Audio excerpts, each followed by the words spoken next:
Hi and welcome back to another look behind the scenes of the development of Operation Flashpoint Dragon Rising. Today we're going to be looking at, or rather listening to, audio. Audio plays a massive part in Operation Flashpoint. The sounds in Operation Flashpoint are very authentic. We've strived to record every vehicle and every weapon in the game. We know how passionate people are about the game and how passionate people are about the sounds of the game. Audio element really enhances the visual aspect of Flashpoint. We've got all sorts of different ambiences that really immerse the player in the world, and visuals are just one part of that. Audio plays a very big part as well. For example, when you're walking through a forest or patrolling a forest, you get ambient bird song, and the guides have actually gone out and found the animals that inhabit that part of the world to make sure it's authentic. Silence can be just as important as terrific noises.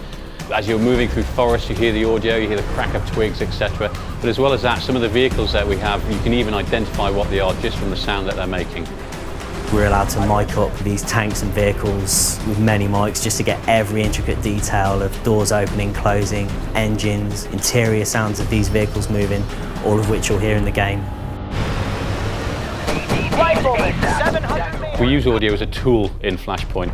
It lets you know that you're under fire. It lets you know where the fire's coming from. Audio plays a vital role within every mission in Operation Flashpoint. It's really important to dictate the mood of what's going on, whether you're hearing very long distance gunfire and combat to know where particularly large engagements happening, or whether you're using it to cue in where the enemy are located for spec ops missions. Artillery is one area where the audio really helps the visual aspect of the game. When artillery shells land across the valley, you actually get the sound delay. So you'll see the flash, you'll see the explosion, and then we model the speed of sound, so the actual shockwave and shake as the bass kind of hits you from the explosion.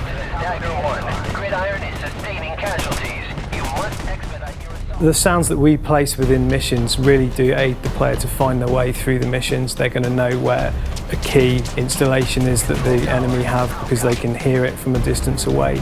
They're going to know where quiet areas are away from forces because they can hear crickets chirping. In Flashpoint we use audio to really enhance the immersion the player gets from being in certain situations. So when they enter a building, gunshots feel louder, explosions sound more muffled if they're happening outside.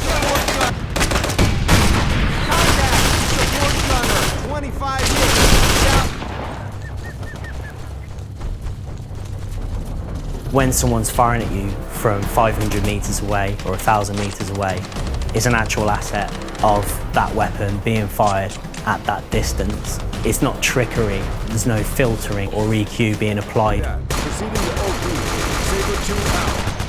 We went to the Marines Production Assistance Office specifically to make sure that what we had matched Marine procedures and Marine conduct, so that we had a very genuine feel of how Marines actually talk. We have different stress states for your squad speech. So, for example, if you're under fire, your squad will use a loud, clear voice to project their orders. If you're in the stealth mode, your guys will be whispering, and it'll be a forced whisper.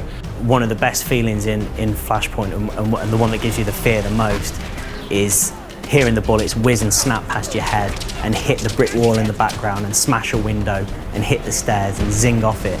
These things really make you panic, and it was one of the most important things to get into Flashpoint. And you think that when you start coming under fire and the PLAs start really suppressing you, you're not going to want to put your head up over those sandbags because one of those bullets could tag you and that'll be it.